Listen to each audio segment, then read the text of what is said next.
Abigail Rowan threw her body between the trunk and the stranger reaching for it, her hands shaking, her breath coming hard and fast. "Don't you dare touch that," she said, voice breaking with something close to terror. Caleb Mercer froze mid-step, stunned by the raw panic in a woman he'd known for exactly 4 minutes. He had asked for a simple frontier bride to fill his empty house. What arrived instead was a woman guarding a secret with her whole body trembling at the thought of losing it. If you're watching this story unfold, comment your city below, so I can see how far this story has traveled. Then subscribe, because what's locked inside that trunk is only the beginning. The dust rose first, a thin gray curtain on the horizon, and Caleb Mercer felt his stomach clench the way it hadn't clenched in 5 years. He stood at the edge of the depot platform, hat in his hands, turning the brim over and over between his fingers, a nervous habit he thought he'd buried along with everything else he used to feel. "You sure about this?" Sheriff Davies asked beside him, arms crossed, squinting toward the approaching coach. "No," Caleb admitted. "But I sent the letter. Can't very well leave her standing here alone." "Mail-order bride." Davies shook his head slowly. "Never figured you for it, Caleb. Not after Sarah." The name landed like a stone in Caleb's chest, the way it always did even 5 years on. "A man can't live in a graveyard forever, Davies. Even if some days it feels easier than the alternative." The coach rattled into the depot yard, horses lathered and blowing hard from the long pull, and Caleb's pulse climbed with every turn of the wheels. He'd told himself 100 times on the ride into town that this was simple, a practical arrangement. A woman needing a home, a man needing a wife to run his house and ease the unbearable silence that had swallowed his ranch since the epidemic took Sarah and baby Hope within the same terrible week. Simple. That was the word he'd clung to. The coach stopped. Dust settled in a slow curtain around the wheels. The door swung open. For one suspended second, nothing emerged but silence, and Caleb's heart hammered against his ribs harder than he wanted to admit. Then a boot appeared on the step, followed by a woman who moved with a composure that struck him immediately as wrong for a stranger arriving in unfamiliar territory to marry a man she'd never met. She was perhaps 30, dressed in a faded blue traveling dress, worn soft from long use, dark hair, pinned back in a simple practical knot. Her eyes swept the platform once, not with the nervous searching he expected, but with quick, sharp assessment, like a woman cataloging exits. "Mr. Mercer." Her voice was steady even. "Yes, ma'am." Caleb stepped forward, extending a hand that wasn't entirely steady. "Caleb Mercer, Abigail Rowan." Her grip surprised him, firm, deliberate, nothing tentative about it. "Thank you for meeting the coach. Wouldn't be much of a husband if I didn't," Caleb said, and the word husband hung strange and heavy in the summer air between them. Abigail's gaze didn't waver, didn't soften with the awkward humor he'd intended. Instead, her attention shifted abruptly past him toward the rear of the coach, where the driver and a depot hand were wrestling something free from the luggage compartment, grunting under a weight that seemed to defy explanation. "Careful!" she called out, sharp and immediate, already moving toward them. "Please be careful with that." Caleb's eyes followed and found the trunk. It was massive, nearly the length of a coffin, banded in iron straps, polished, despite obvious age and hard travel, secured with not one lock, but two, heavy and deliberate. The cedar wood beneath bore the scars of years on the road. "Lord Almighty," Davies muttered behind him. "What's in there, ma'am? Gold bricks?" Abigail didn't answer. She had already crossed to the trunk, standing close, one hand resting protectively against the iron banding as the depot hand attempted to tip it forward onto a handcart. "Easy, easy," I said. Her voice cracked sharp through the yard as the trunk lurched, nearly slipping from the cart's edge. What happened next happened fast. The depot hand, a young man named Riley, who worked the platform most afternoons, reached out instinctively to grab the trunk's leather handle to steady it, and Abigail moved like something unleashed. She threw herself bodily between Riley and the trunk, one arm flung out, her whole frame trembling. Her breath suddenly ragged and fast. "Don't," she said, and her voice broke on the single syllable. "Don't you dare touch that." Riley froze, hands raised, startled into stillness. Ma'am, I was only trying to— I know what you were trying to do. Abigail's chest rose and fell rapidly, her composure from moments before entirely shattered. Her hands shook visibly as she gripped the trunk's edge knuckles white. Please, I'll guide it myself. Just please don't grab at it like that. The platform had gone quiet. Caleb felt every eye shift toward the woman trembling beside the trunk, including his own, and something cold settled low in his stomach. Not suspicion exactly, not yet, but the unmistakable recognition that he had just witnessed fear.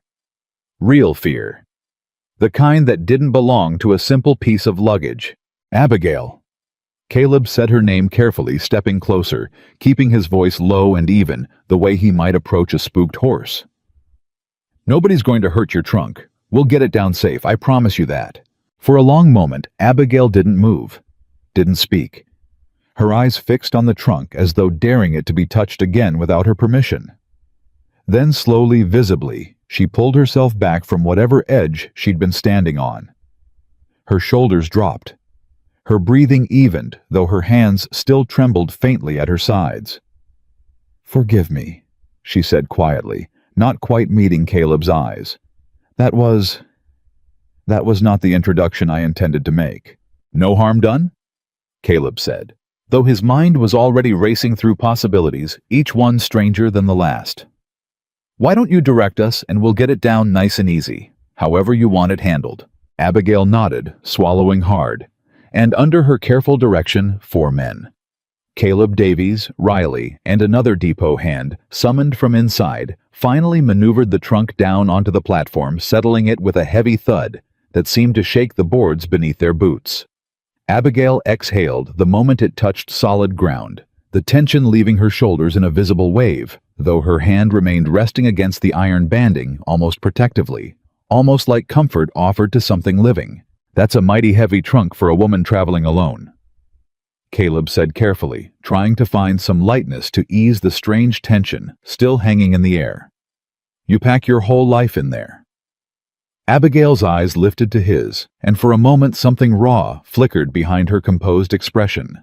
Grief, perhaps, or exhaustion, or both tangled together into something he couldn't name. "No," she said quietly. "Only the part I couldn't leave behind." She offered nothing further. No embarrassed laugh. No explanation for the panic that had gripped her moments before. She simply held his gaze steady despite the lingering tremor in her hands, daring him silently to push for more. Caleb felt the question rising. What's in it? What are you so afraid of losing? And he swallowed it back down. Some instinct warning him that pushing now would cost him more than patience could repair. "Well," he said instead, clearing his throat, "let's get it loaded up. Wagon's just round back." Something in Abigail's posture eased fractionally. "Thank you, Mr. Mercer." "Caleb," he corrected gently. "If we're to be married, might as well start with names." A small, uncertain smile touched her mouth, the first he'd seen fragile but genuine. "Caleb, then." They worked together, loading the trunk onto the wagon bed, Caleb recruiting 2 more hands from the general store, all of them grunting under the strange, unexplained weight, until the great cedar box sat secured with rope in the wagon bed like some ancient, watchful presence. Abigail climbed up beside it, rather than onto the driver's bench, one hand resting against the wood, even as the wagon began to roll. "You don't have to ride back there," Caleb offered. "Plenty of room up front." "I'm fine here," Abigail said, and the firmness in her voice closed the subject entirely. "I'd like to keep it close, if that's all right." It wasn't really a question, and Caleb understood that well enough not to press it. He climbed onto the driver's bench alone, snapped the reins, and set the wagon rolling out of town, toward the long stretch of road leading home, his mind churning with everything he'd just witnessed and couldn't yet explain. For the first mile, neither spoke. Caleb stole glances over his shoulder, watching Abigail's profile as she studied the passing grassland, the distant mountains, the impossible stretch of Montana sky. Her hand never left the trunk's iron banding fingers, occasionally tightening as though reassuring herself it remained exactly where she could feel it. "It's beautiful out here," she said, eventually breaking the silence. "Bigger than I imagined." "Folks say that," Caleb replied. "Some take to it, some don't." "Which were you? Born here, never knew different." He hesitated, then added, because the silence felt like it needed filling with something true. "My wife took to it eventually. Took her a couple years." He felt, rather than saw, Abigail's attention sharpen. "Your wife," she repeated, careful. "Sarah." Even after 5 years, the name cost him something in the saying. "She passed. Epidemic took her and our daughter both within the same week. 5 years back now." "I'm sorry," Abigail said, and there was no performance in it, no rehearsed sympathy. Just quiet, weighted acknowledgement. "That's a terrible thing to carry." "Folks carry worse," Caleb said, the old defense rising automatically. Then, surprising himself, he added, "Some days it's lighter, most days it ain't." "I understand that better than you might think," Abigail murmured, almost to herself, her hand tightening once more against the trunk. Caleb wanted desperately to ask what she meant. Wanted to ask about the panic at the depot, about the fear that had gripped her entire body at the thought of a stranger's hand touching her belongings. But he held his tongue, telling himself there would be time. They were to be married. There would be years to learn each other's burdens if she'd allow it. The ranch came into view as the afternoon sun began its long slide westward, the house sitting low and solid against the land, smoke rising thin from the chimney where his hired hand, old Tom, had kept the stove burning. Abigail straightened in the wagon bed, taking in the sight with an expression Caleb couldn't quite read. "It's smaller than I expected," she said, then added quickly, "I don't mean that unkindly." "It's modest," Caleb agreed. "But it's solid. Built it myself mostly." "It's a good house," Abigail said, and something in her tone suggested she meant it.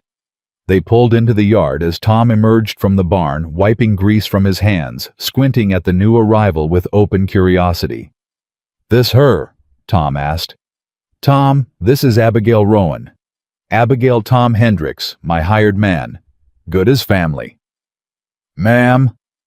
Tom tipped his hat, then his eyes landed on the trunk and widened considerably.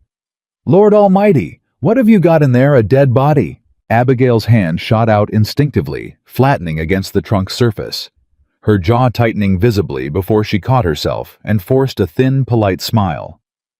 "Just my belongings, Mr. Hendricks. I don't travel light."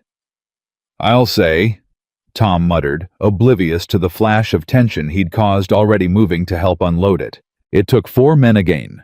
Caleb, Tom, and 2 ranch hands summoned from the eastern fence to maneuver the trunk down from the wagon and into the house. Abigail hovered close the entire time, directing every movement with quiet but unmistakable urgency, her breath catching audibly each time the trunk tilted or shifted unexpectedly. "There," she said finally, once it was settled against the far wall of the bedroom out of direct morning light. "Thank you, gentlemen. Truly." The hands filed out, leaving Caleb alone with Abigail and the trunk for the first time, the silence stretching taut between them. "I should let you get settled," Caleb said, suddenly awkward. "Supper's usually around 6. Tom's no cook, but—" "I can cook," Abigail said, recovering some of her earlier composure. "If you'll allow me the kitchen, I imagine 5 years alone has left you with habits. Habits that mostly involve beans and biscuits." Caleb admitted, and for the first time Abigail laughed, startled and brief, but entirely real. "Then I believe we'll get along just fine, Mr. Mercer." "Caleb," he reminded her again. "Caleb," she agreed, and the way she said it settled into him with unexpected warmth, the first sign that whatever this arrangement was, it might yet become something more than 2 strangers sharing a roof out of necessity. He left her to settle in, retreating to the barn under the pretense of evening chores, though his mind kept circling back relentlessly to the scene at the depot, her body thrown between Riley and the trunk. The raw terror in her voice, the trembling that had taken minutes to subside. He found Tom in the barn forking hay, and the older man looked up with a knowing grin that faded the moment he saw Caleb's expression. "Something happened at the depot," Tom asked. Caleb hesitated, then it told him the trunk. The panic, the way she'd flung herself bodily in front of a stranger's reaching hand, like a woman protecting something far more precious than luggage. Tom whistled low. That ain't normal traveling nerves, Caleb. That's a woman guarding something with her life. Maybe it's just precious to her. Family things. Keepsakes. Maybe. Tom didn't sound convinced, his expression turning thoughtful. Or maybe you went and married yourself a mystery, and mystery's got a way of catching up to a man whether he's ready or not. Caleb didn't answer because he didn't have an answer that satisfied even himself. He finished his chores in unsettled silence, the rhythm of familiar work, doing little to quiet the questions multiplying beneath the surface. By the time he returned to the house, the smell of cooking meat and fresh biscuits greeted him at the door, warm and unexpectedly comforting. And he found Abigail at the stove sleeves, rolled hair coming loose from its pins, moving through his kitchen, with the careful competence of a woman determined to prove her worth. "Smells good," he said. "I hope it tastes as good as it smells," Abigail replied without looking up. "I haven't cooked over an open hearth in some time." "You'll get the hang of it." "I intend to get the hang of everything here, Caleb. I didn't come all this way to be a burden on anyone." There was something fierce beneath the words, something that told Caleb this woman carried more than a heavy trunk. She carried a need to prove herself, to earn her place, to outrun whatever had driven her to answer a stranger's advertisement in the first place. He filed the observation away, alongside the scene at the depot building, a picture of a woman far more complicated than the simple frontier bride he'd written away for, in his lonely desperation. Supper that night passed in careful, searching conversation, the kind two strangers share, when neither knows yet what questions are safe to ask. Abigail inquired about the ranch cattle count's grazing land, the nearest town, the church schedule, her questions sharp and informed in a way that surprised him. "You know something about ranching," he observed. "I know something about business," Abigail corrected carefully. "Land livestock accounts. It's all numbers in the end. Profit and loss." "Where'd you learn that?" A pause, brief but noticeable, her fork pausing over her plate. "My father," she said finally. "He had various interests. He passed some years ago." Her tone closed the subject as firmly as a door slamming shut, the same finality he'd heard at the depot, the same silent warning not to push further. Caleb let it drop, though the questions only multiplied. By the time supper ended and the dishes were cleared, Abigail insisting on washing, despite his protests about her long journey, the sun had fully set, painting the sky in deep purples and blues outside the kitchen window. "I should turn in," Abigail said, drying her hands. "It's been a long few days of travel." "Course." Caleb said, the reality of their arrangement settling over him with sudden weight. They were married legally, officially, paperwork signed before she'd even boarded the stagecoach, but they remained strangers, and the bedroom they would now share felt in this moment like the largest unknown of all. "Caleb?" Abigail paused in the doorway, something vulnerable crossing her features. "Thank you for not asking more, about the trunk, about the depot. I know it must have seemed strange the way I reacted." "Figured you had your reasons," Caleb said carefully. "Whatever they are, they're your business until you choose otherwise." "It won't always be my business alone," Abigail said quietly, her eyes meeting his with sudden, startling directness. "There may come a day I have to tell you everything, the whole truth of it. And when that day comes, Caleb Mercer, I need to know whether you'll still want me here." The weight of her words settled heavy in the small kitchen, and Caleb felt the gravity of a promise being asked of him before he fully understood its terms. "Today's fine," he said finally. "We've got time to figure out the rest." Something like gratitude flickered across her face, raw and unguarded for just a moment, before she composed herself again, nodding once before disappearing down the hallway toward the bedroom. Caleb sat alone at the table for a long moment, listening to the sounds of her settling in the creak of floorboards, the soft scrape of the trunk being repositioned slightly, perhaps checked once more before sleep, and felt for the first time in 5 years that his house no longer sounded entirely empty. That night, lying beside his new wife in careful, respectful distance, Caleb stared at the dark ceiling and listened to her breathing slowly, even out into sleep. The trunk sat silent in the corner, a darker shape against the shadowed wall, holding whatever secrets had driven a composed, capable woman to throw herself bodily between it and a stranger's careless hand. He told himself it didn't matter.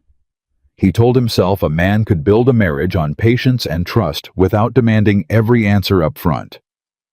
He told himself Sarah would have understood, would have wanted him to find some measure of peace again, even if that peace arrived wrapped in mystery and locked behind iron bands 2 locks deep. But sleep came slowly that night, his mind circling relentlessly around the moment at the depot. Her trembling hands, her ragged breath, the desperate edge in her voice as she'd thrown herself forward to protect what couldn't be protected by ordinary means. What kind of woman reacted that way to a stranger's hand on luggage? What kind of secret demanded that level of vigilance, that depth of fear? He didn't know the answer yet. He didn't know that the answer, when it finally arrived, would come not as a gentle revelation shared in quiet trust, but as a storm carried by a stranger from Boston, bearing official papers threatening to unravel everything Abigail Rowan had spent years building and rebuilding since her father's death had stripped her family of everything but the contents of one heavily guarded trunk. He didn't know that his choice tonight, silence over interrogation, patience over suspicion, was the first stone laid in a foundation that would be tested far more severely than either of them could yet imagine. All he knew lying in darkness beside a woman he'd known less than a single day was that something frozen in his chest, since Sarah's death had shifted, recognized something kindred in Abigail Rowan's fierce protectiveness, her guarded eyes, her quiet insistence that she wouldn't be a burden. Near midnight, a sound roused him from the shallow edge of sleep. Soft, careful movement from across the room. He kept his eyes closed, breathing even, and listened as Abigail rose from the bed with deliberate quiet crossing to the trunk. He heard the faint metallic click of one lock being tested, checked, found secure. He heard her release a breath slow and shaking before climbing back into bed beside him. She thought him asleep. She didn't know he'd heard the vulnerability in that single exhale. The proof that even in the safety of a stranger's home, she couldn't fully rest until she'd confirmed her secret remained locked away, untouched, safe. Caleb said nothing. He simply closed his eyes again and let her believe her midnight vigilance had gone unnoticed, filing away one more piece of a puzzle he was beginning to suspect might be far larger and far more dangerous than either of them had anticipated when they'd exchanged vows on paper weeks before this single fateful day. The morning would bring work, the rhythm of ranch life reasserting itself, regardless of mysteries unsolved.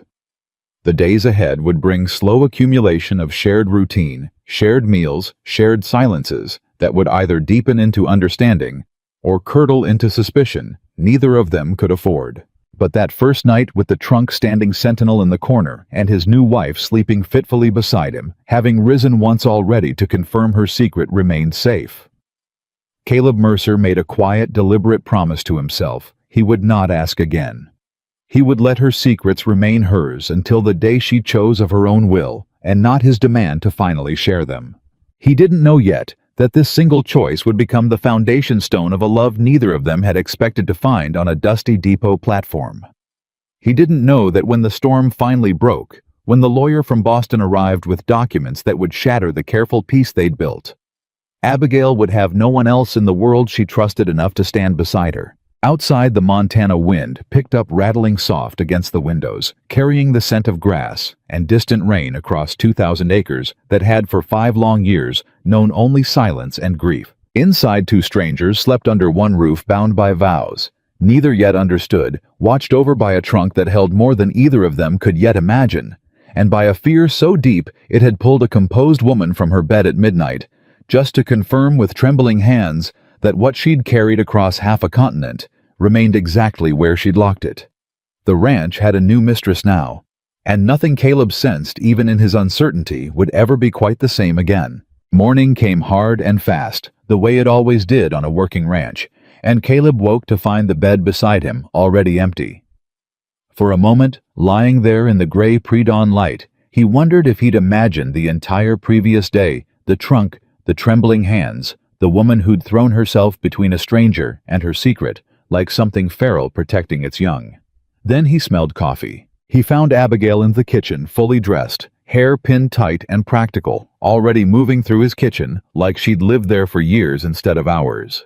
She'd found his coffee tin, his skillet, his last dozen eggs, and she didn't look up when he appeared in the doorway. "Didn't expect you up this early," Caleb said. "I don't sleep late," Abigail replied, cracking an egg one-handed against the skillet's edge. "Never have. Tom usually has breakfast started by the time I'm up. Tom can rest this morning." She finally glanced at him, something almost challenging in her expression. "I told you I didn't come here to be a burden, Caleb. I meant it." He almost smiled. Almost said something about how a woman who'd thrown herself bodily across a depot platform the day before probably wasn't built for resting easy regardless. Instead, he poured himself coffee and watched her work, noting the efficient economy of her movements, the way she didn't waste a single motion. "You've cooked for more than yourself before," he observed. "I've cooked for a household of 12 before," Abigail said, then seemed to catch herself, her jaw tightening slightly. "Before my father's business failed." There it was again, that careful door swinging shut on a sentence half finished. Caleb let it pass the way he'd promised himself he would, and instead asked, 12 staff, workers, it doesn't matter now." She plated the eggs with more force than necessary. "Eat before it's cold."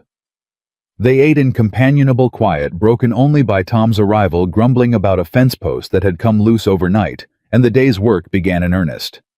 Caleb expected Abigail to retreat to the house to busy herself with domestic matters, while the men handled the ranch's harder labor. Instead, she followed him out to the barn after breakfast sleeves already rolled. "What are you doing?" Caleb asked. "Helping," Abigail said, simply reaching for a coil of rope hanging by the door. "This is ranch work, heavy work." "I'm aware of what ranch work looks like, Caleb. I read your letter. I know what I signed up for." She hefted the rope over her shoulder with a competence that surprised him.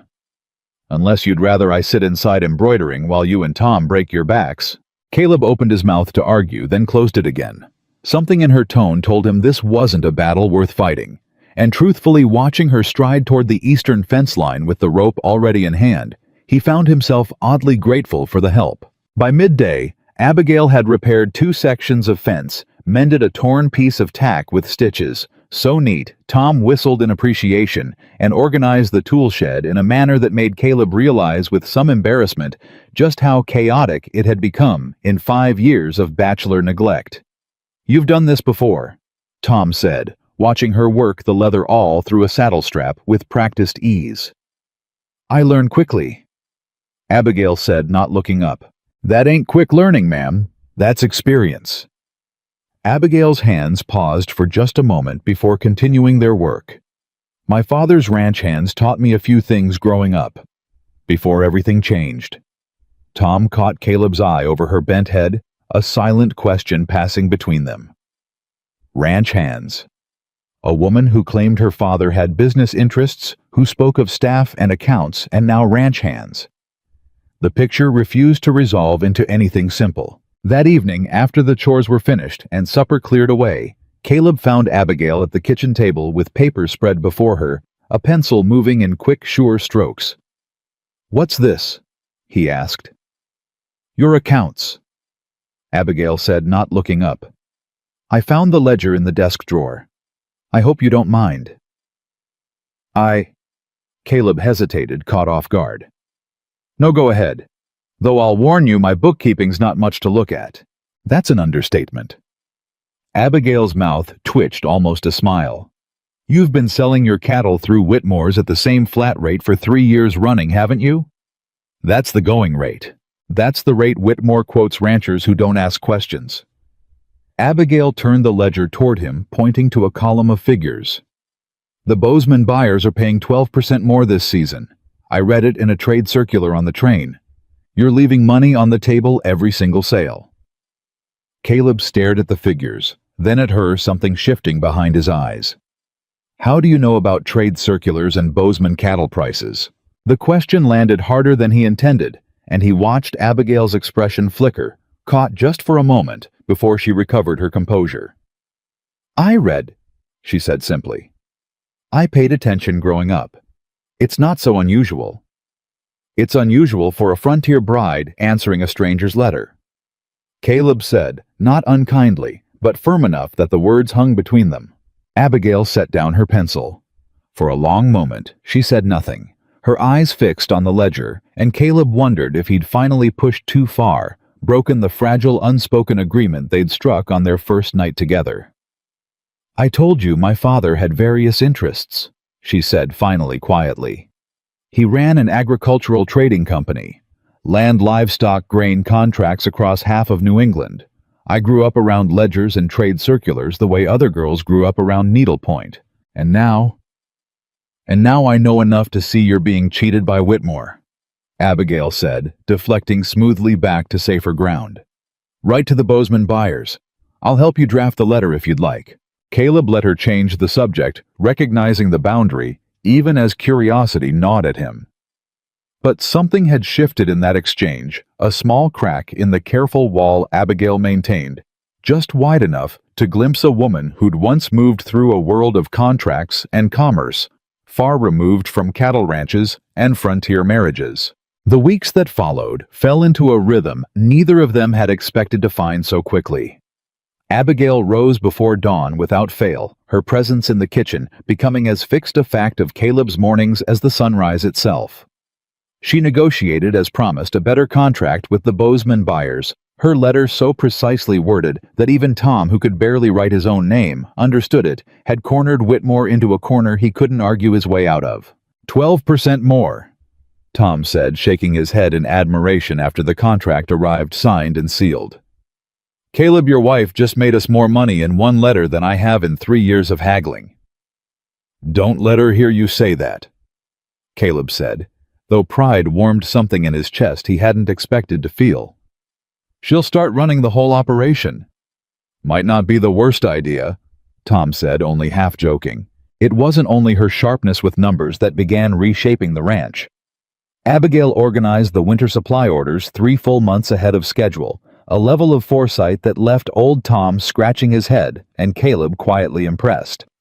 She cataloged the medicine chest, restocked what was missing, and discovered with a sharp intake of breath that told Caleb everything about how seriously she took such things that the household had been dangerously low on basic remedies for over a year. You could have lost a man to infection out here, she said, holding up a nearly empty bottle of carbolic acid, her voice tight with something between anger and fear. Don't any of you think about what happens when someone gets hurt? Truly hurt. We get by, Caleb said. Getting by isn't a plan, Caleb. It's just luck that hasn't run out yet. She set the bottle down with more force than necessary. I'll be ordering proper supplies, all of them, and I won't hear arguments about cost. He didn't argue. Something in her urgency told him this wasn't simply efficiency. It was fear rooted in something deeper, something he suspected connected back to whatever loss had taught her the hard way. What happened when preparation failed? But it was the smaller moments, the ones that had nothing to do with ledgers or supply orders, that began quietly dismantling whatever reserve Caleb had maintained since Sarah's death. He noticed it first on a Tuesday 3 weeks into their marriage, when one of the younger ranch hands, a boy named Daniel, barely 17, and homesick in a way he tried hard to hide, came down with a fever that kept him from the day's work. Caleb expected Abigail to manage the household and leave the hand's care to Tom. Instead, he found her that evening sitting beside Daniel's bunk in the hand's quarters, a damp cloth pressed to his forehead, talking to him in a low, steady voice about nothing in particular, just talking the way someone talks, to keep another person tethered to the world when fever threatens to pull them under. You didn't have to do that, Caleb said later, finding her washing her hands at the kitchen basin, her expression drawn with exhaustion. He's just a boy, Abigail said simply. Far from his family. Someone should sit with him. Most wives wouldn't trouble themselves over a hired hand's fever. Then most wives are missing something important, Abigail said, drying her hands with more force than the task required. I know what it is to be far from everyone you love, Caleb. To be sick and alone with no one beside you. I wouldn't wish that on a boy who's done nothing but work hard for you. The words carried weight that suggested experience, not abstraction. And Caleb filed it away alongside everything else. He was slowly collecting pieces of a woman whose past remained locked as tightly as the trunk still standing sentinel in their bedroom. That trunk had become its own quiet ritual in their household, one Caleb had learned not to remark upon. Every evening after the day's work concluded and supper was cleared, Abigail retreated alone to the bedroom for exactly 1 hour. Caleb never followed. He'd learned in the early days that the sound of his footsteps approaching during that hour caused an immediate, audible shift. Papers gathered quickly, the trunk's lid lowered with a soft thud. Her expression composed into careful neutrality by the time he appeared in the doorway. So he stopped appearing.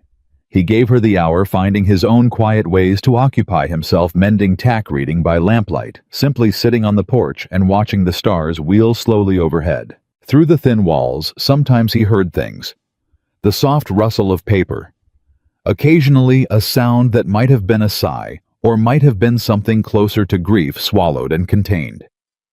Once, just once, he heard her voice, barely audible, speaking words he couldn't make out to no one in the empty room, or perhaps to someone only she could see. He never asked about it.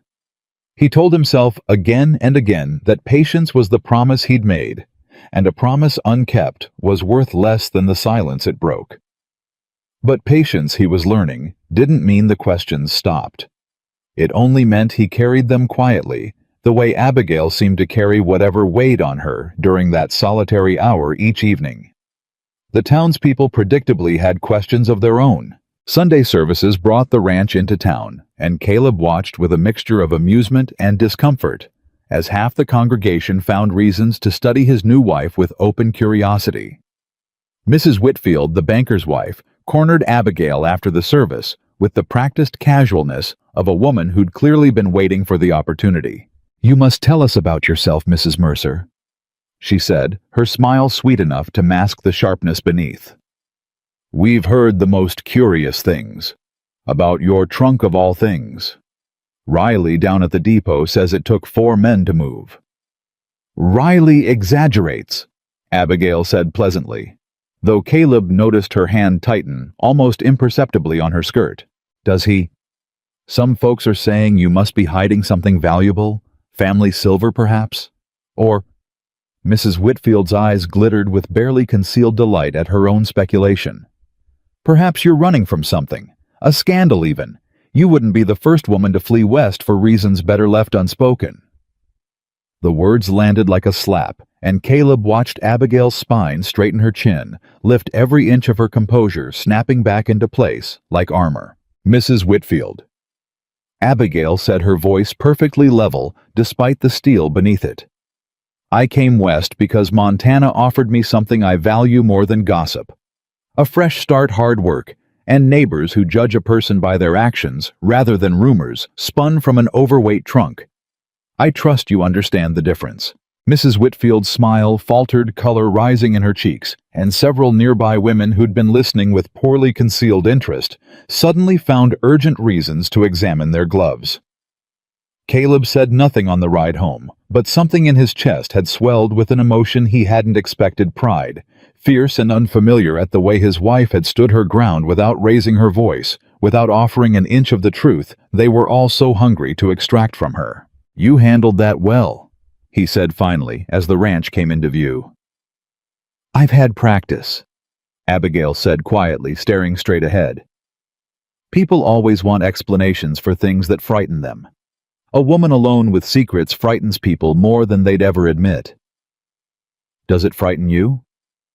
Carrying secrets. The question slipped out before he could stop it, and he braced for the familiar wall to rise between them. Instead, Abigail was quiet for a long moment, the wagon wheels creaking rhythmically beneath them. "Some days," she admitted finally, so softly he nearly missed it. "Some days, I'm afraid the secret is the only thing left of who I used to be. And other days—" She paused, swallowing hard.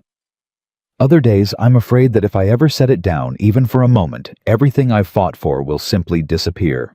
It was the most honest thing she'd said to him since the depot platform, and Caleb understood with sudden clarity that whatever lived inside that trunk wasn't merely precious to her.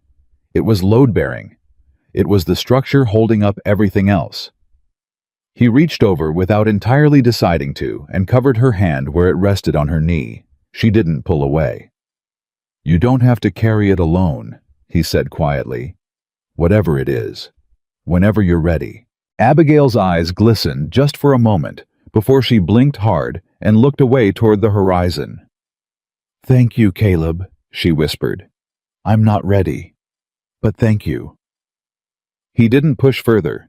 He simply held her hand the rest of the way home, the silence between them no longer feeling like distance, but something closer to understanding. The weeks accumulated into a month, then two. The rhythm of shared labor and shared meals slowly knitting two strangers into something that increasingly resembled partnership.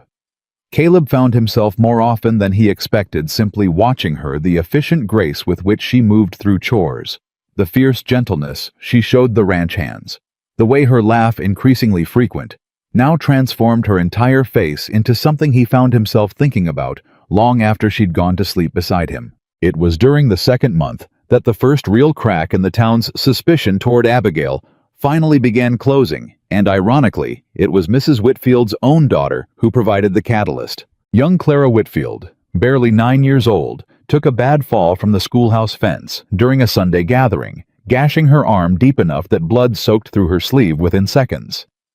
Panic rippled through the assembled families, mothers crying out, fathers shouting for the nearest doctor who practiced 30 miles distant and might as well have been on the moon for all the immediate help he could offer. Abigail moved before anyone else had finished reacting. She was beside Clara in seconds, tearing a strip from her own petticoat, without hesitation, pressing it firm against the wound with hands that didn't shake, despite the blood. Her voice low and steady as she talked the terrified girl through each step. "Look at me, Clara. Just at me. You're going to be just fine, I promise you that. This is going to sting, but you're stronger than this, aren't you? I can see it in your face." "It hurts," Clara sobbed. "I know it does. I know. But you're being so brave right now. Braver than most grown men I've met." Abigail's hands worked with quick, practiced efficiency, cleaning and binding the wound with a competence that silenced every adult standing frozen around them. "There. See, already feeling steadier, aren't you?" Mrs. Whitfield arrived moments later, nearly hysterical, and found her daughter calm, bandaged, and gripping Abigail's hand like a lifeline. "How did you—" Mrs. Whitfield's voice cracked, gratitude and shock warring across her face. "Mrs. Mercer, where did you learn to do that?" Abigail's eyes flickered just briefly with something distant and painful before she answered. "I had occasion to learn some years ago. Necessity makes capable nurses of all of us given enough cause." She didn't elaborate further, but something in her tone, in the brief shadow that crossed her expression, told Caleb this knowledge had been purchased at a cost he could only guess at, perhaps connected to the same loss that had taught her never to leave a household undersupplied with medicine again. Mrs. Whitfield, for her part, never spoke another unkind word about Abigail's mysterious trunk.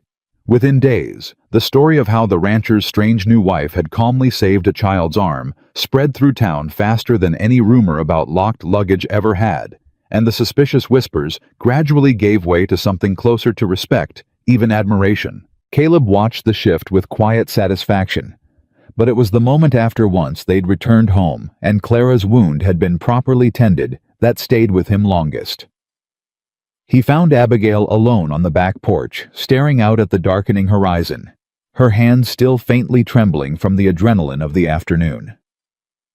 "You did good today," he said, settling beside her. "I did what anyone should have done."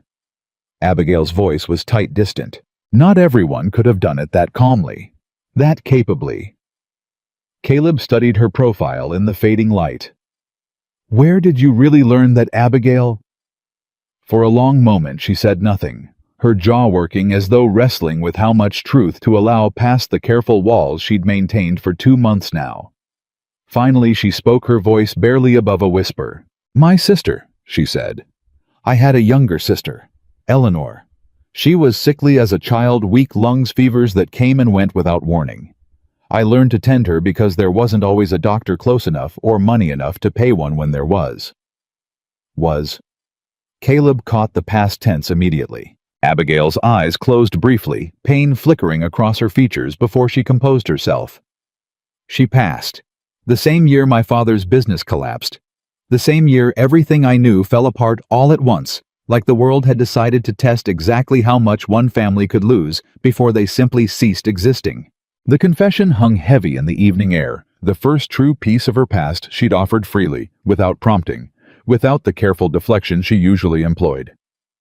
Caleb reached for her hand again, the gesture becoming familiar now, comfortable in a way he hadn't expected. "I'm sorry," he said simply. "For Eleanor, for everything you lost. Everyone loses something, Caleb. You lost Sarah, hope." Abigail's hand tightened around his. "I suppose that's part of why this works, isn't it? Two people who understand what it costs to keep living after losing everything that mattered." "Maybe," Caleb agreed quietly. "Or maybe it's just two people who got lucky enough to find each other anyway." Something shifted in Abigail's expression. Surprise, perhaps, at the unguarded warmth in his voice, or recognition of a truth she hadn't allowed herself to consider directly until this moment. She turned to look at him fully, her eyes searching his face with an intensity that made his pulse quicken. "Caleb Mercer," she said softly, "I think I might be starting to feel something for you that frightens me more than any secret I'm keeping." The admission startled him raw and unexpected in its directness, and before he could think better of it, he leaned forward and pressed his lips gently to hers. Their first kiss, 2 months into a marriage that had begun as paperwork and necessity, now becoming something neither of them had dared name aloud until this exact moment. Abigail didn't pull away. If anything, she leaned into it, one hand coming up to rest against his jaw, and when they finally separated, her eyes were bright with unshed tears, and something that looked remarkably like hope.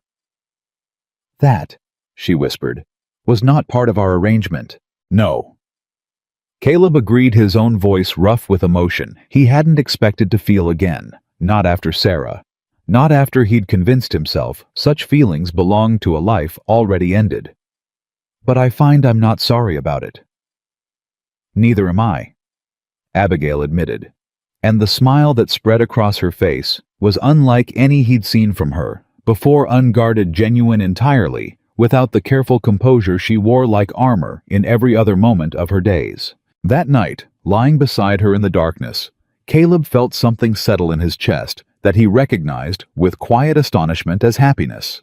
Real happiness, unfamiliar after 5 years of careful numbness, blooming despite every reason he'd had to guard against it. But even as he drifted toward sleep, one hand still loosely entwined with Abigail's beneath the quilt, his eyes drifted toward the trunk, standing silent in the corner, its iron bands catching faint moonlight through the window. 2 months. 2 months of growing trust, growing affection, growing toward something that increasingly resembled love, and still the trunk remained locked. Its secrets undisturbed, waiting for whatever day Abigail finally deemed it safe to share them. He didn't know, as sleep finally claimed him, that the day was coming faster than either of them anticipated. He didn't know that 3 weeks hence an elegant stranger from Boston would step off the same stagecoach platform where Abigail had first arrived, carrying documents that would force open every secret she'd spent 2 months carefully guarding. He didn't know that the love blooming so unexpectedly between them was about to face its first true test, not from doubt or distance, but from the past itself, arriving uninvited to collect what it believed it was still owed. All he knew, drifting toward sleep, with his wife's hand in his, and her steady breathing beside him, was that for the first time in 5 long years, his house no longer felt empty. It felt finally like it was becoming a home again. The stranger arrived on a Thursday, and Caleb knew something was wrong before the man even stepped down from his hired horse. He was dressed wrong for Montana, a fine wool coat too heavy for the autumn warmth, polished boots that had clearly never touched a cattle yard, a leather satchel clutched against his side like something precious and dangerous in equal measure. He dismounted with the careful stiffness of a man unaccustomed to riding, and his eyes swept the ranch yard with the same cataloging precision Caleb remembered from Abigail's first moments off the stagecoach. "I'm looking for Mrs. Abigail Rowan," the man said, consulting a paper in his gloved hand. "Or Mrs. Mercer, I believe now. My name is Jonathan Pierce. I'm an attorney representing interests out of Boston." Caleb's stomach dropped, every instinct screaming that this was the moment he'd been quietly dreading for 2 months, without ever naming the fear aloud. What business does a Boston attorney have with my wife? That Mr. Mercer is a conversation I'm afraid I can only have with her directly. Pierce's expression was apologetic but firm, the look of a man bound by professional obligation regardless of personal sympathy. It's a matter of considerable legal importance. I've traveled a long way to deliver it. Behind him, Caleb heard the screen door creak and turned to find Abigail standing frozen on the porch, her face drained of all color, her hands gripping the doorframe like it was the only thing keeping her upright. "Mr. Pierce?" she said, her voice barely steady. "You found me." "I did, Mrs. Mercer. Took the better part of 3 months and considerable expense, but yes, I found you." Pierce's tone softened slightly, something almost like relief in it. "I bring news from the territorial courts, significant news. May we speak privately?"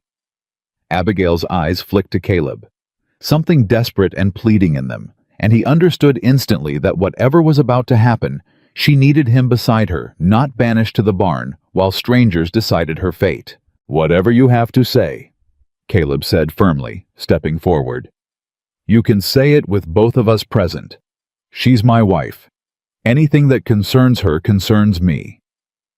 Pierce studied him for a long moment, then nodded slowly. "Very well.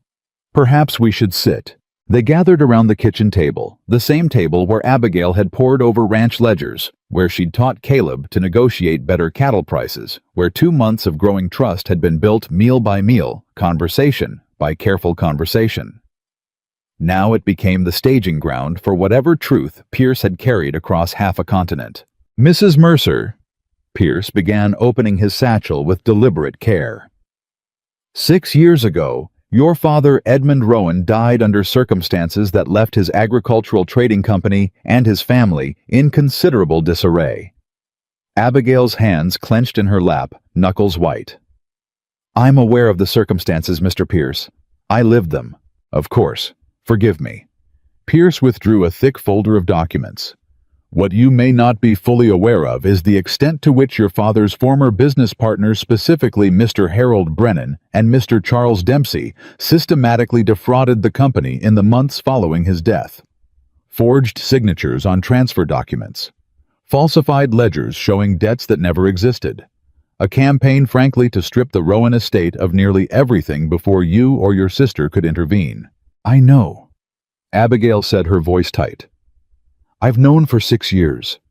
It's why I've spent every spare hour, every dollar I could scrape together gathering evidence against them." Caleb stared at her, the pieces suddenly slamming into place with violent clarity. The trunk, the locked papers she pored over each evening, her sharp understanding of contracts and ledgers and trade circulars, her midnight vigilance checking and rechecking that her secret remained safe. "The trunk," he said quietly. "It's not treasure, it's evidence." Abigail's eyes met his, something raw and exposed passing between them. 6 years of evidence, Caleb. Every forged document I could prove was forged. Every falsified entry I could trace back to the truth. My father's original ledgers, hidden before Brennan and Dempsey could destroy them. Letters. Testimony from former employees willing to speak the truth eventually, once they understood I wouldn't stop. "And the courts," Caleb pressed. "Why come all the way to Montana to deliver this in person, Pierce? Why not simply write—" Pierce's expression turned grave. "Because Mr. Mercer, the territorial court in Helena, has agreed to hear Mrs. Mercer's case, a case that's been building for 6 years, through 3 separate eastern courts, each one chipping away at Brennan and Dempsey's fraudulent claims. But Brennan has learned of her location. He's hired men to track her down before the hearing, hoping to either intimidate her into abandoning the case, or worse, to recover the evidence she's carrying before it can be presented." The kitchen fell utterly silent, the weight of the revelation pressing down on all 3 of them. Caleb felt something cold settle in his chest, not at the existence of fraud and forged documents, but at the word men, hired men, tracking his wife across state lines with intent he didn't want to fully imagine. "How close are they?" Caleb asked, his voice hard now, every protective instinct he possessed rising to the surface.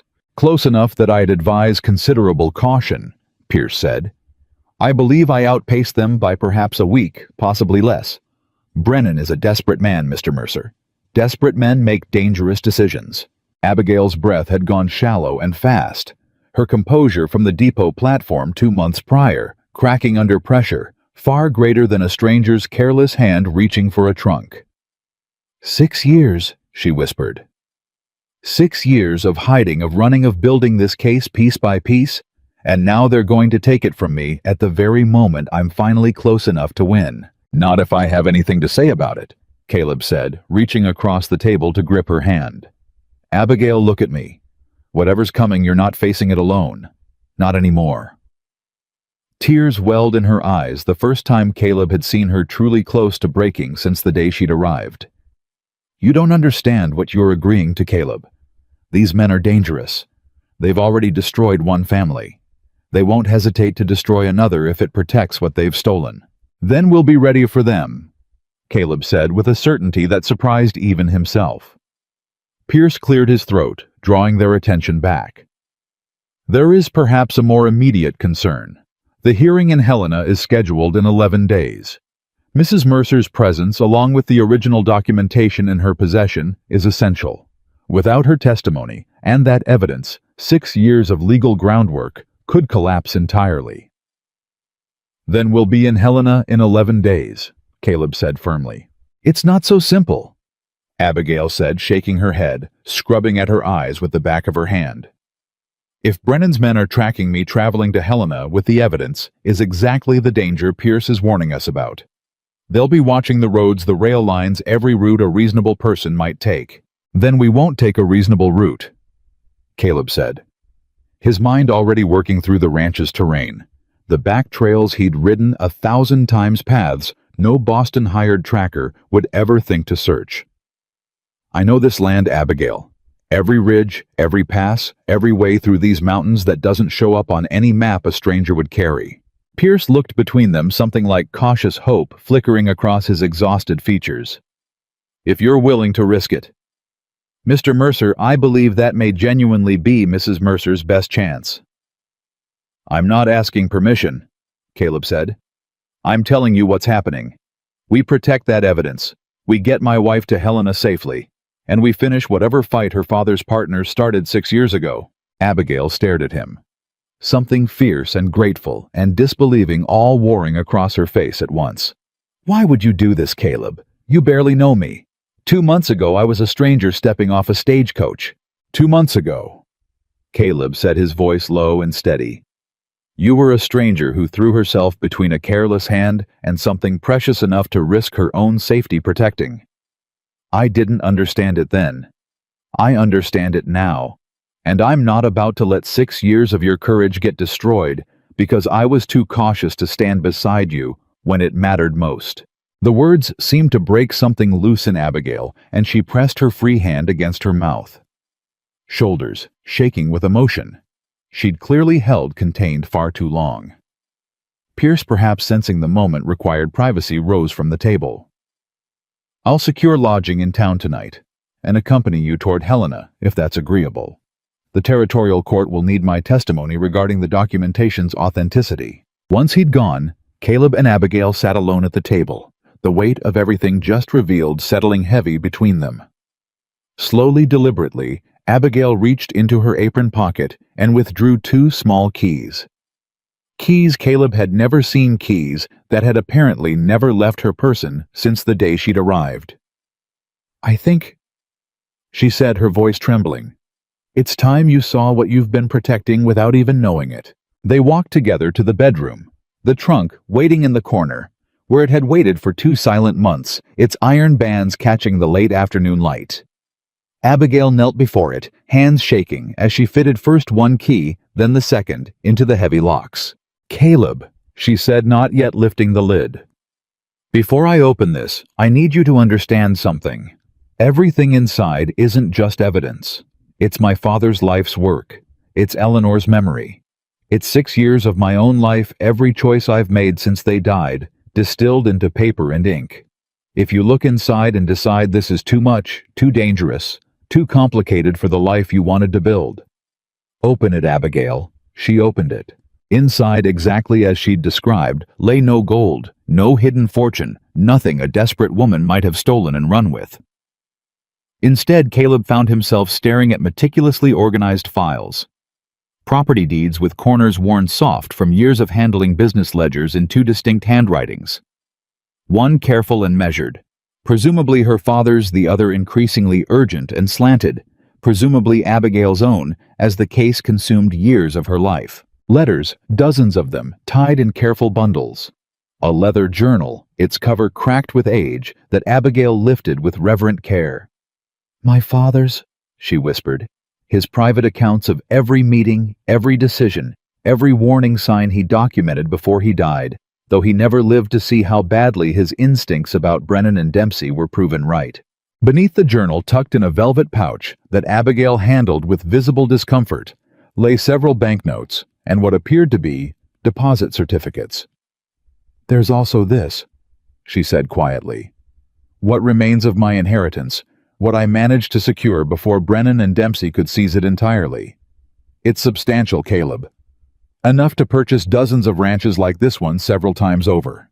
Caleb stared at the wealth represented in that velvet pouch, then back at Abigail's face, searching for the woman he'd come to know over 2 months of shared labor and growing trust. "You could have lived anywhere," he said slowly, understanding crashing over him in full for the first time.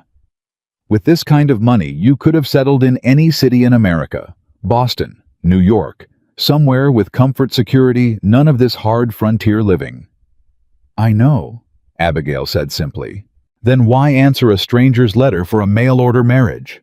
Why come all the way to Montana to a ranch to a man you'd never met?" Abigail's eyes filled with tears again, but this time they didn't fall, held back by sheer determination. "Because Brennan and Dempsey knew everywhere I might reasonably go.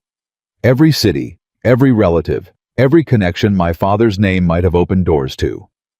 Montana was the one place far enough remote enough, unexpected enough that I thought I might finally have time to build my case without looking over my shoulder every single hour. So this was strategy." Caleb said, something in his chest tightening at the thought. "I was strategy, a safe hiding place." "At first," Abigail admitted, and the honesty cost her visibly. "At first, Caleb, yes. I won't lie to you, not after everything. I needed somewhere remote, someone who wouldn't ask too many questions. A cover that would let me finish what I started without Brennan's men finding me first. And now," her hand found his gripping tight. "Now I love you, Caleb Mercer. Not because of strategy, not because of safety, but because you're the first person in 6 years who chose to trust me before demanding to know why I deserved it. You gave me patience when you had every right to demand answers. You held my hand on that wagon ride home when I told you carrying secrets frightened me. You kissed me on this porch 2 months ago like I was simply a woman worth loving, not a mystery worth solving." Tears finally spilled down her cheeks, and Caleb pulled her against his chest, holding her while 6 years of accumulated fear and exhaustion finally found release. "If you had known who I really was," she whispered against his shirt, "would you still have married me? Would you still have written that letter, waited at that depot, brought home a woman carrying this much danger and complication into your quiet life?" Caleb pulled back just enough to look at her directly, his hands framing her tear-streaked face with a tenderness that seemed to steady something fragile inside her. "I married the woman who wakes before sunrise without complaint," he said quietly. "Who mended Daniel's fever with the same hands that mended my torn tack. Who negotiated Whitmore into a corner he never saw coming, and who stood her ground against Mrs. Whitfield's gossip without raising her voice once. I married the woman who made this house feel alive again after 5 years of silence I'd convinced myself was permanent.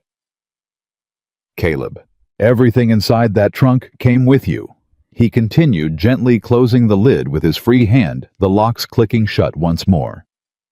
"The evidence, the inheritance, the danger following you across half a continent, all of it came with you. But none of it is the reason I love you, Abigail.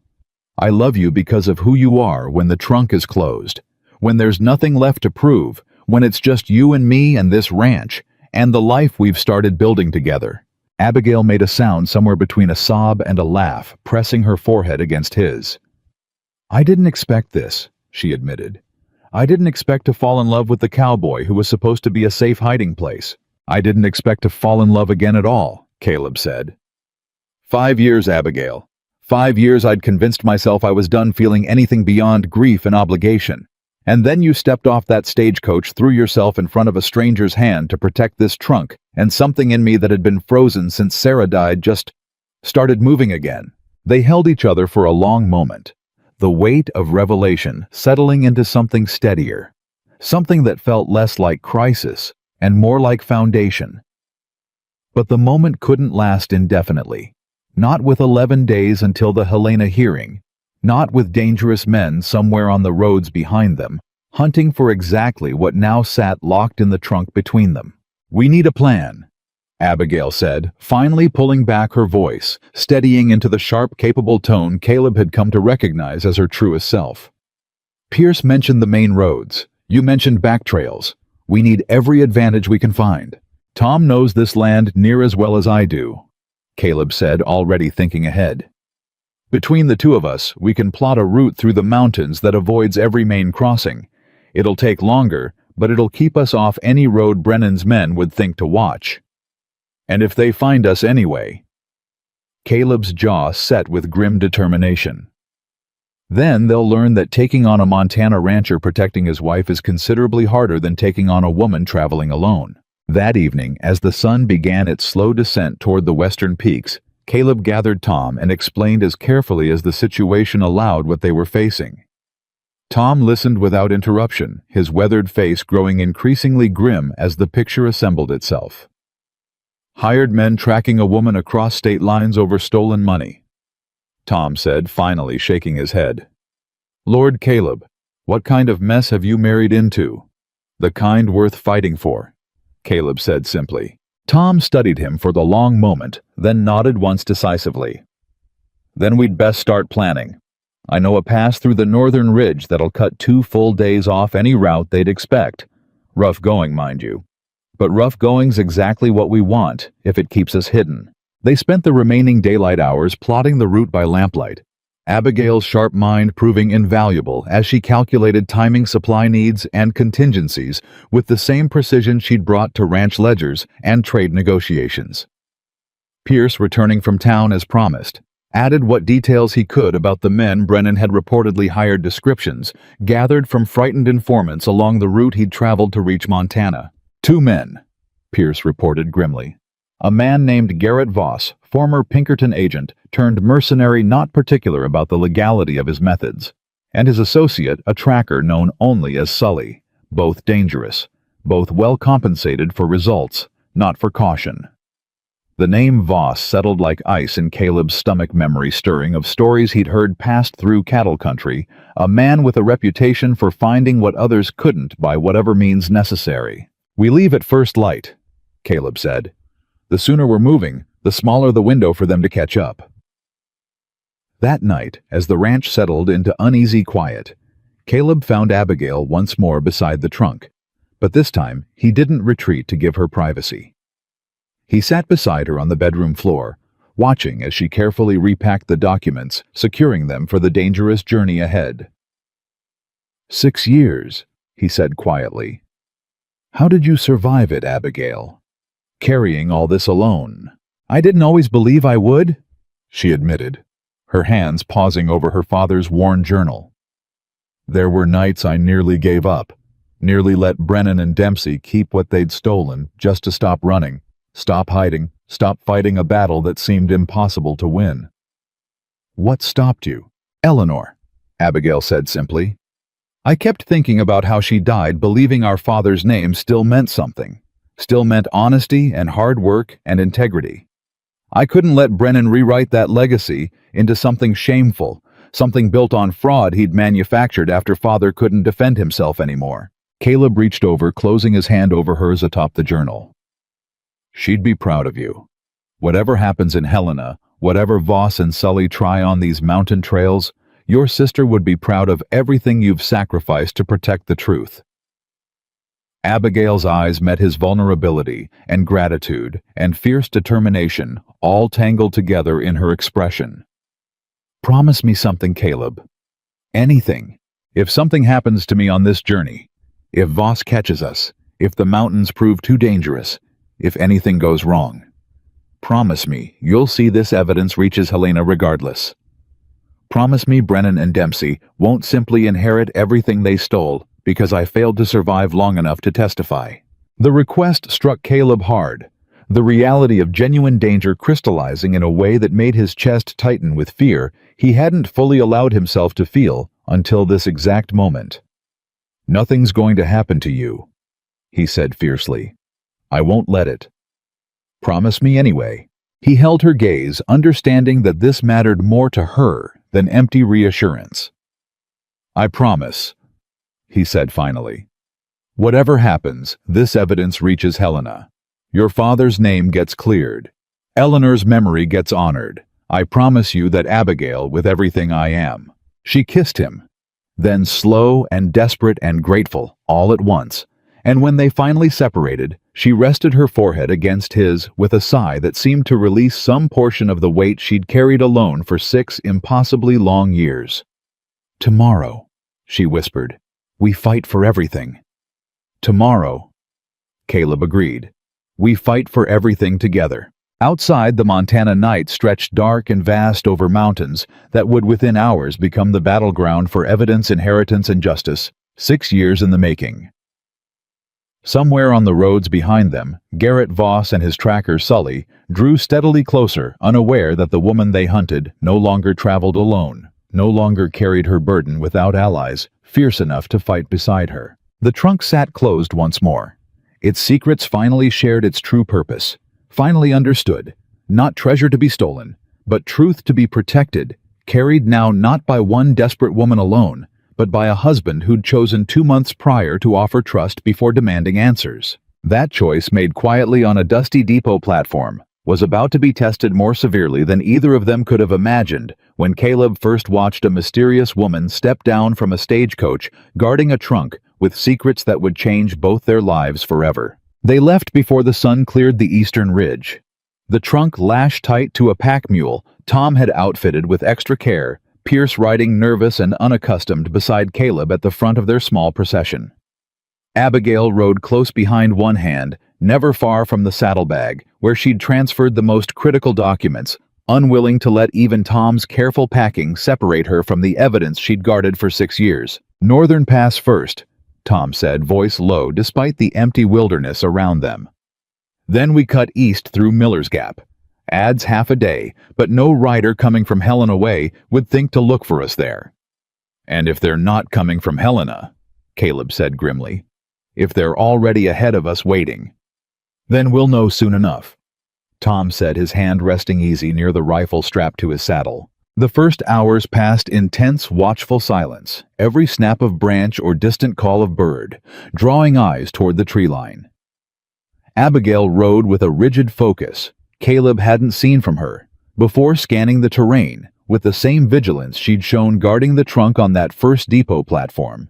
Except now, the stakes had multiplied beyond anything either of them had anticipated when they'd exchanged vows on paper. It was approaching midday when Tom's hand shot up suddenly, signaling a halt.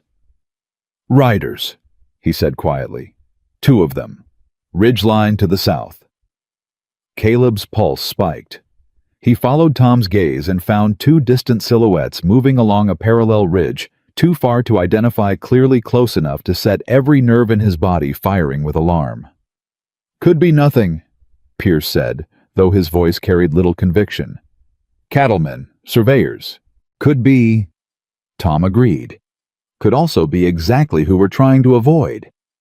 Abigail's face had gone pale, her hand tightening on the reins until her knuckles whitened. "Voss," she whispered, "it has to be." "We don't know that," Caleb said, though his own instincts screamed agreement. "Tom, can we lose them before Miller's Gap? If we move now, hard and fast." Tom was already turning his horse. "There's a creek bed half a mile west. rocky enough to hide tracks if we're quick about it. They moved at a punishing pace, the trunk's weight slowing the pack mule just enough to set Caleb's teeth on edge with every passing minute. The creek bed, when they reached it, proved exactly as treacherous as promised: loose stone and uneven footing that demanded careful navigation, even as urgency screamed at them to hurry. "Steady," Caleb called back to Abigail, watching her horse pick uncertain footing across the rocky bed. "We're almost through." They weren't. The sound of a gunshot cracked across the canyon, echoing off stone walls with a violence that sent every horse in their party rearing in panic. Abigail's mount reared hard, nearly throwing her, and only Caleb's quick reflexes wheeling his own horse alongside hers, grabbing her arm to steady her, prevented disaster. "Down!" Tom shouted, already dismounting, pulling his rifle free. "Get behind the rocks now." Chaos erupted in the narrow canyon. Caleb hauled Abigail from her saddle, pulling her toward the cover of a jagged outcropping, while Pierce scrambled white-faced and clumsy toward similar shelter. Another shot rang out closer this time, kicking up dust inches from where they'd stood moments before. "Caleb, the trunk." Abigail's voice was sharp with terror, but not for herself. Her eyes had locked on the pack mule still standing exposed in the open creek bed, the evidence of 6 years strapped helpless to its back. "Stay down," Caleb ordered, but Abigail was already moving, scrambling from behind the rocks toward the panicked mule, with a recklessness that stopped his heart. "Abigail!" She reached the mule just as a third shot split the air close enough that Caleb saw the spray of dirt erupt mere feet from where she stood, grabbing the lead rope, dragging the terrified animal toward cover with strength that seemed to come from somewhere beyond simple physical capability. Tom's rifle answered 2 sharp cracks that sent whoever was firing scrambling for their own cover on the ridge above. For a moment, silence held the canyon hostage, broken only by ragged breathing and the frightened stamping of horses. "Abigail."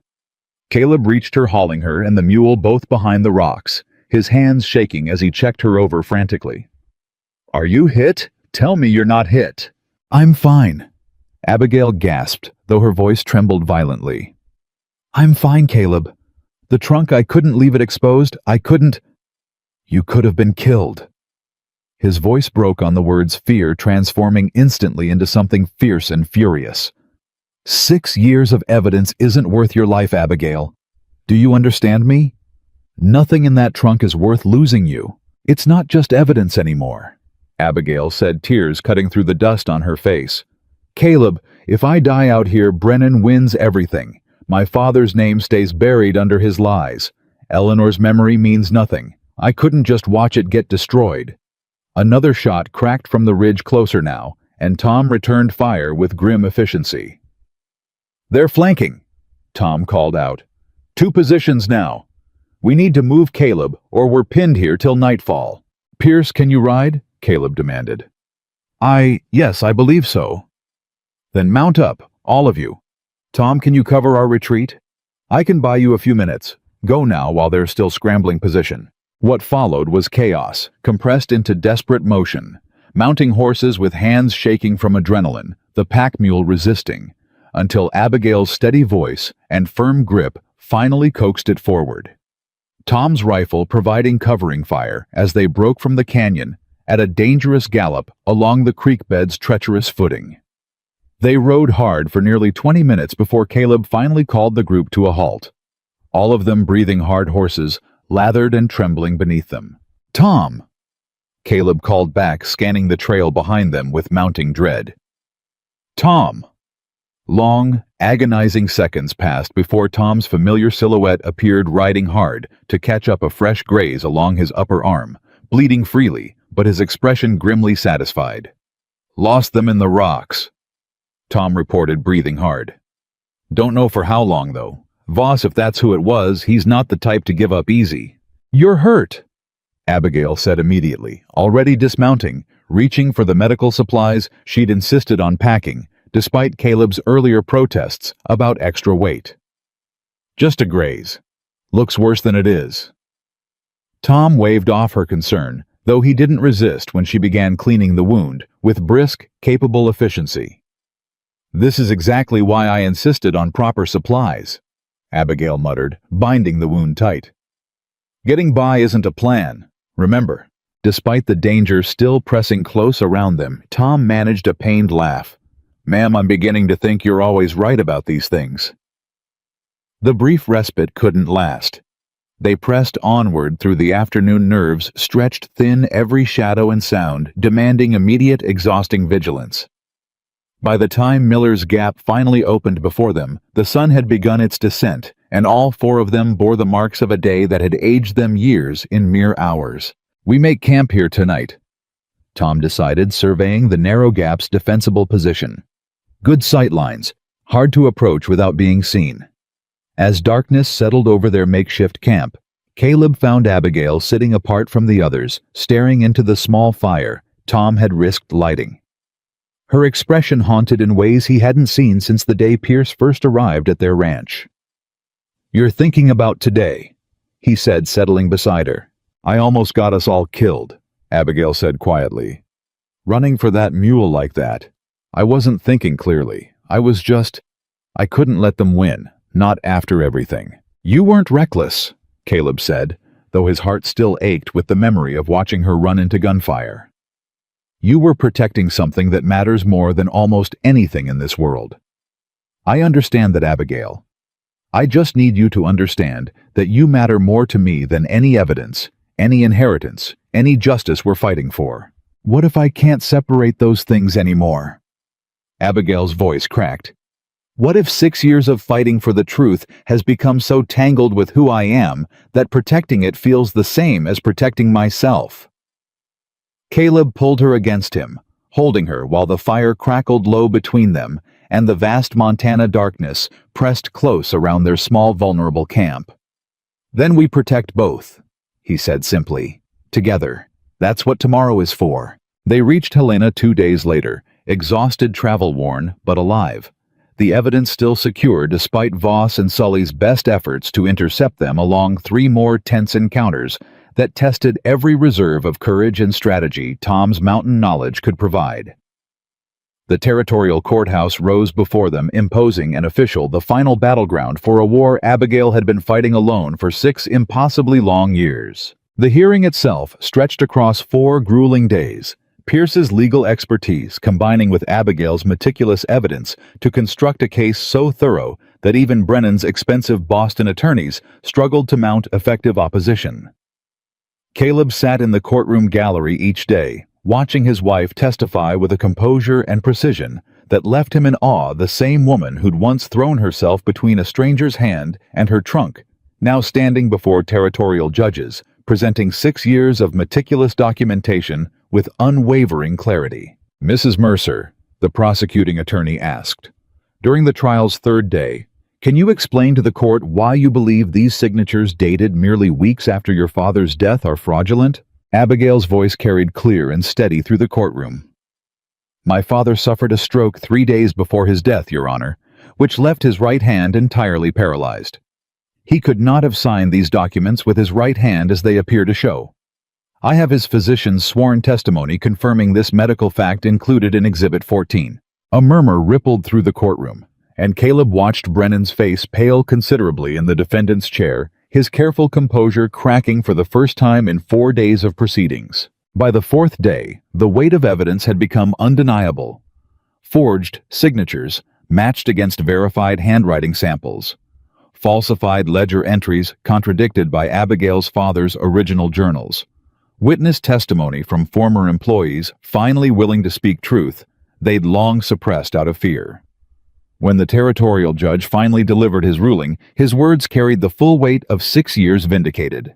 "This court finds overwhelming evidence of systematic fraud perpetrated by the defendants against the Rowan estate. All fraudulent transfers are hereby voided. Full restoration of inherited assets to Miss Abigail Rowan, Mrs. Mercer, is ordered immediately, along with substantial damages to compensate for 6 years of legal expenses and demonstrated hardship." The courtroom erupted into murmured reaction, but Abigail sat, frozen tears streaming silently down her face. The verdict taking long moments to fully penetrate the exhaustion and vigilance that had defined 6 years of her existence. "It's over," Caleb whispered, moving to her side the moment proceedings allowed. Abigail, it's finally over. It's over, she repeated, as though testing whether the words could possibly be true. Caleb, it's actually over. She turned and collapsed against him. 6 years of accumulated fear, grief, and relentless determination finally releasing in a wave of emotion that left her trembling in his arms, indifferent to the courtroom audience witnessing her vulnerability for the first time. In the weeks that followed, as legal formalities concluded, and the full extent of Abigail's restored inheritance became clear, Caleb watched his wife navigate a decision that surprised even him. Letters arrived from distant relatives, business associates, eager to court her renewed wealth, even suggestions that she might finally return east to reclaim the comfortable life Brennan and Dempsey's fraud had once stolen. Abigail refused every invitation.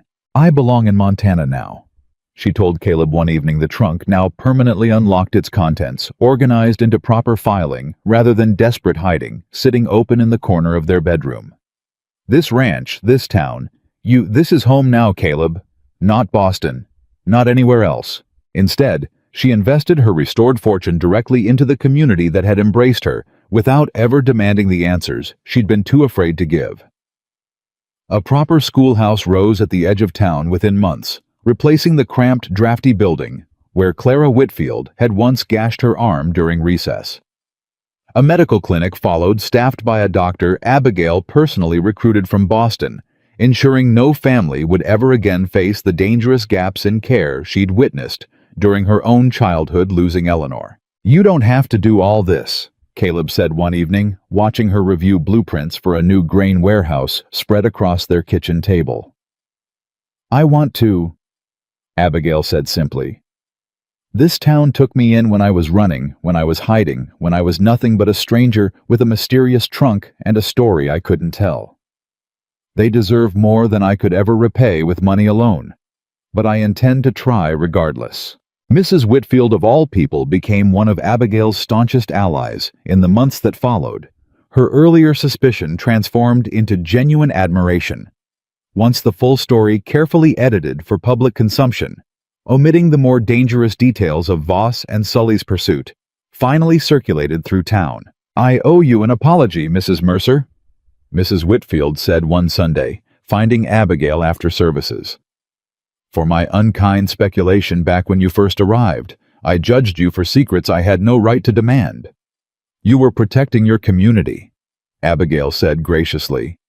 I understand that instinct better than most, Mrs. Whitfield. We're not so different in the end. Caleb, meanwhile, found himself wrestling with his own adjustment to circumstances neither of them had anticipated when they'd exchanged simple marriage vows 2 months before Pierce's arrival.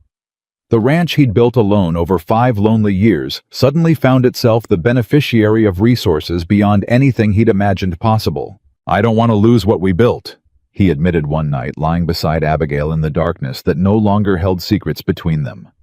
Before all this, before the money, the inheritance, everything that's changed since Pierce showed up at our door, we haven't lost anything, Abigail said, turning to face him. Caleb, I didn't fall in love with you because of what you could give me, and I won't let money change what we built together with nothing but hard work and patience. If anything, I want to use this to expand what we already have, not replace it. True to her word, Abigail resisted every temptation toward dramatic transformation. The ranch house remained modest, unchanged in its essential character, despite the wealth now available to renovate it beyond recognition.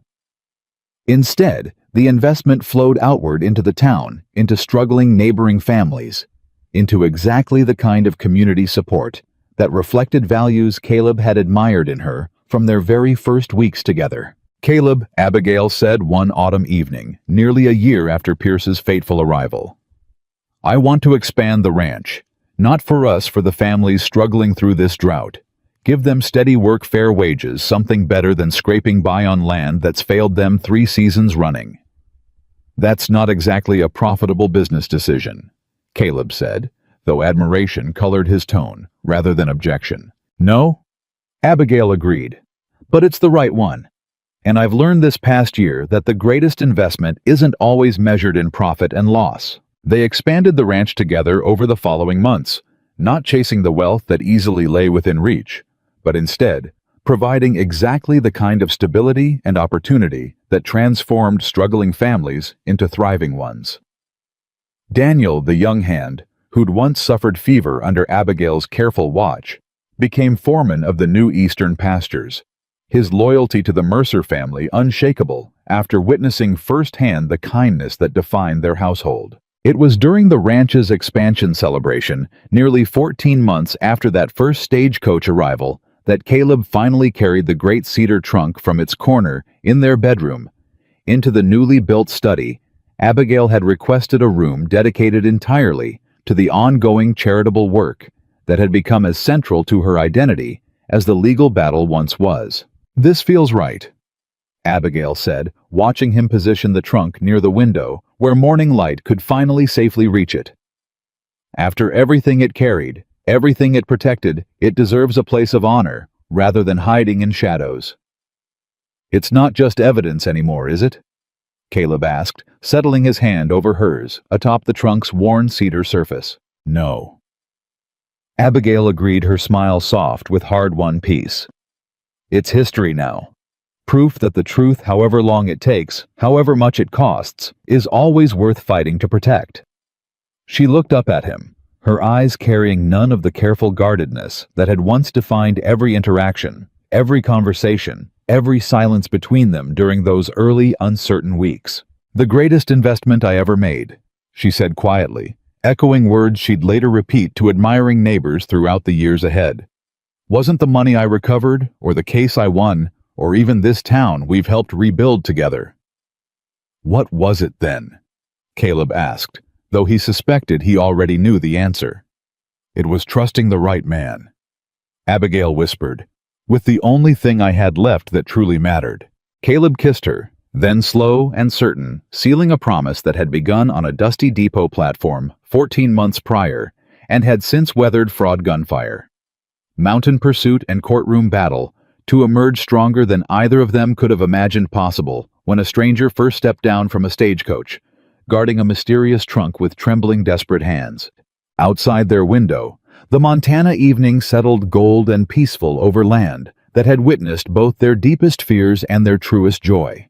The ranch no longer simply a place of lonely survival, but finally completely a home, built on truth, freely shared rather than secrets desperately guarded. Years moved differently on a ranch built from struggle. Caleb often thought measured not by calendars, but by harvests.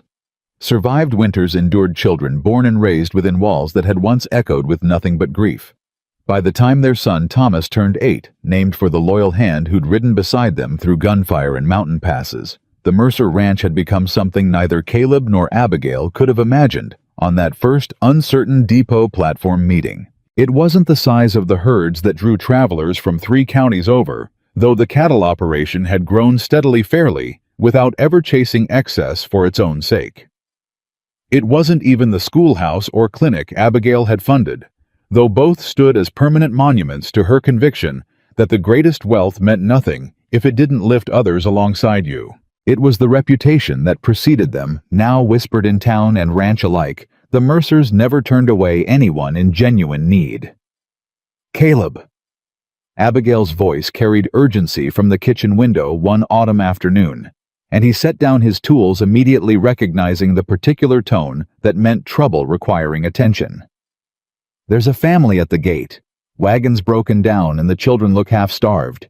He found them within minutes, a gaunt man named Walsh, his wife trembling with exhaustion, 3 children clinging to a wagon that had clearly carried them across more miles than its wheels could properly bear.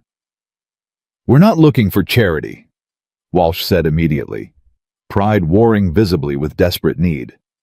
"Just wondering if you might know of work nearby. We lost our claim 3 counties west. Drought took everything." Abigail was already moving past Caleb, kneeling before the youngest child, a girl perhaps 5 years old, with hollow cheeks and frightened eyes. "When did you all last eat properly?" The mother's voice cracked. 2 days, ma'am. We've been stretching what little we had." "Caleb," Abigail said, not looking up. "Get Tom to help with that wagon wheel. Mr. Walsh, you'll stay for supper tonight, and we'll discuss work in the morning once everyone's properly fed and rested." "Ma'am, we can't accept—" "You're not accepting charity," Abigail said firmly, rising to face him directly. I'm offering employment, assuming you're willing to work, which I suspect a man who dragged his family this far through hardship is more than capable of providing. The eastern pastures need a reliable hand. Steady wages, a cabin for your family's schooling for your children at the schoolhouse in town.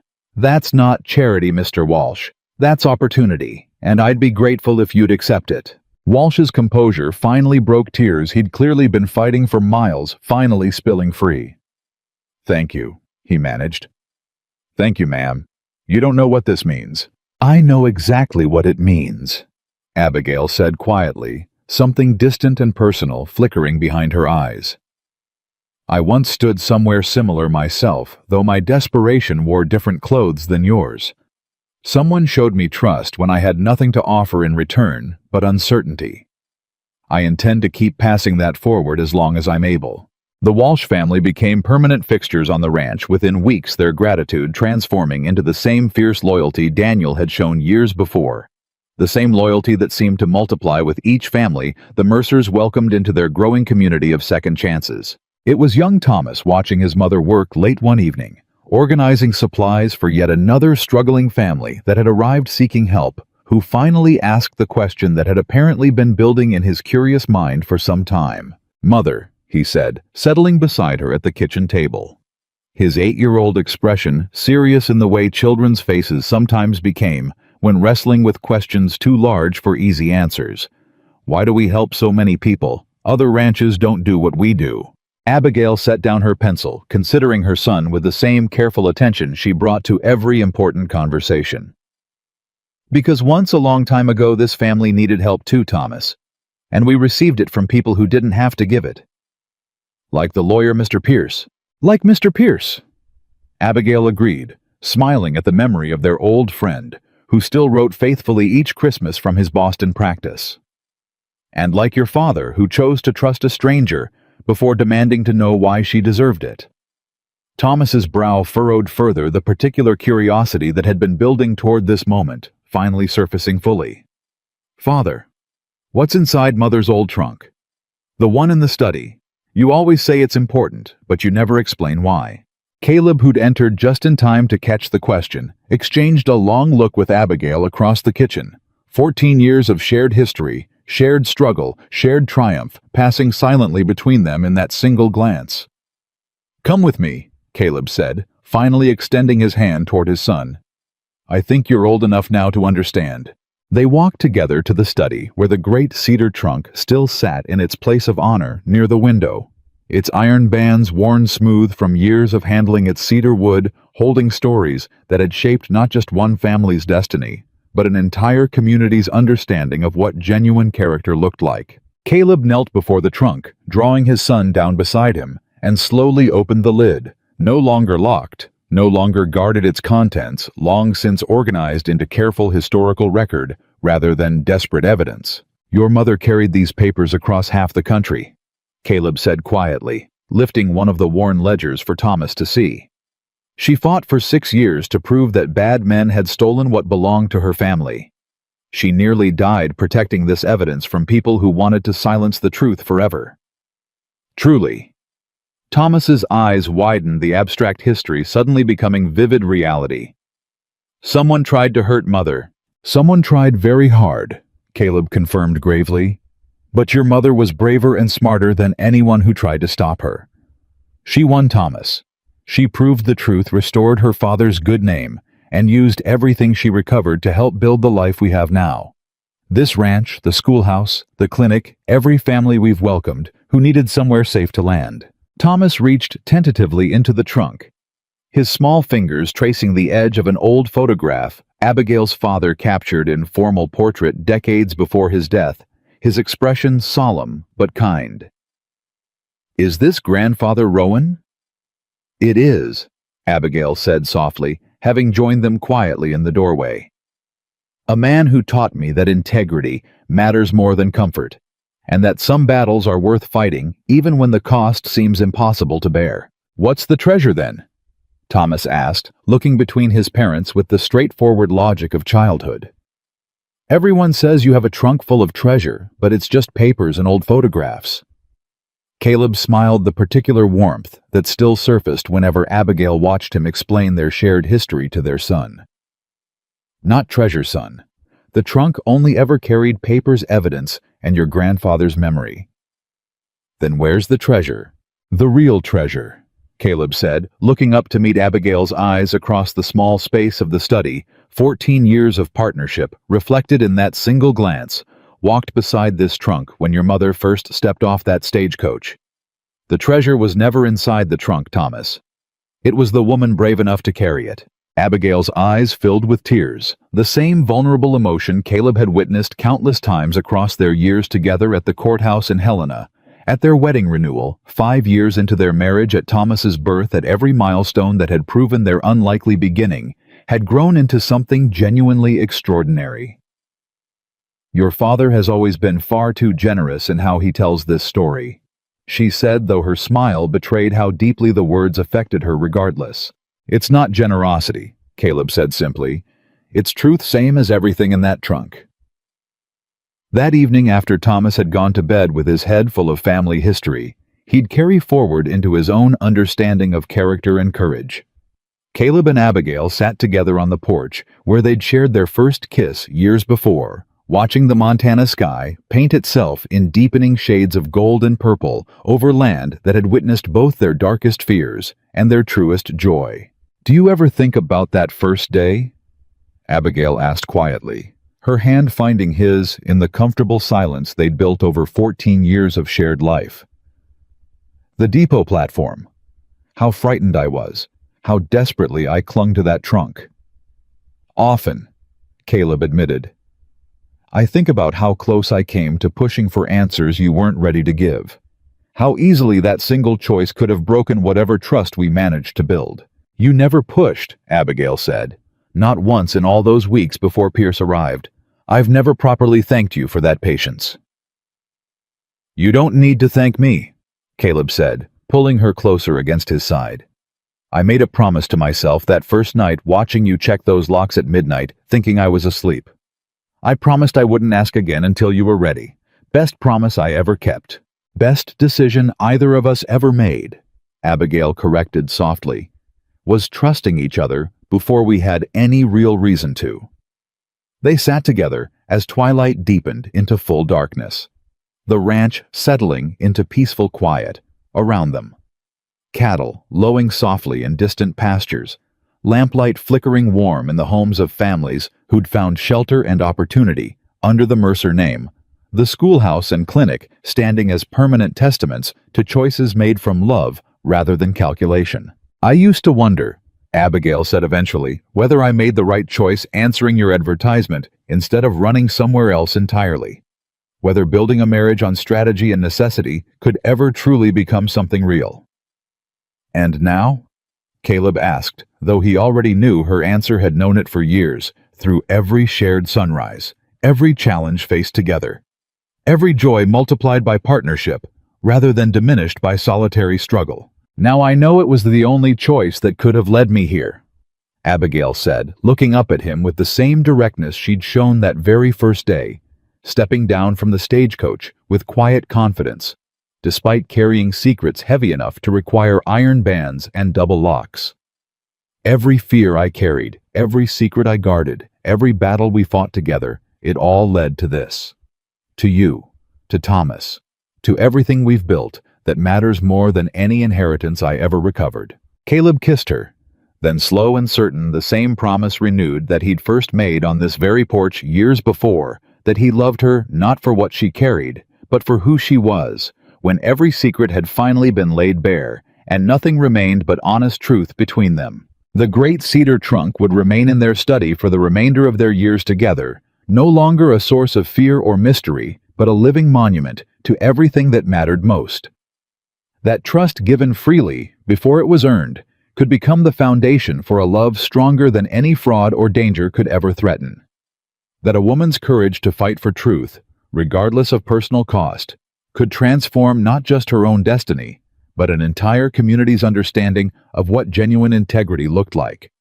That the greatest treasures were never found in locked trunks or recovered inheritances, but in the choice two people made again and again to trust each other completely. Destiny had not changed Caleb Mercer's life because of money inheritance, or even the dramatic courtroom victory that had finally cleared the Rowan family name.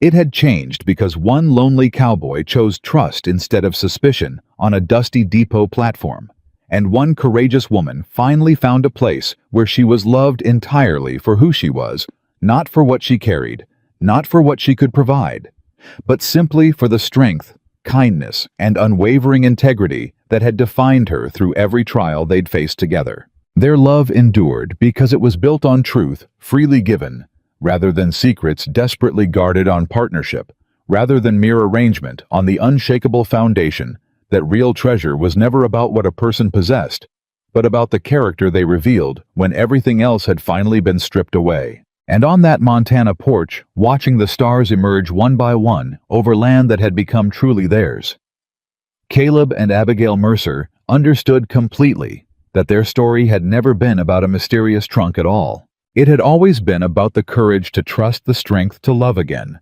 after devastating loss, and the unbreakable truth that the greatest legacy any family could leave behind was simply this: that honesty, perseverance, and genuine love would always outlast every secret, every fear, and every storm life dared to send their way.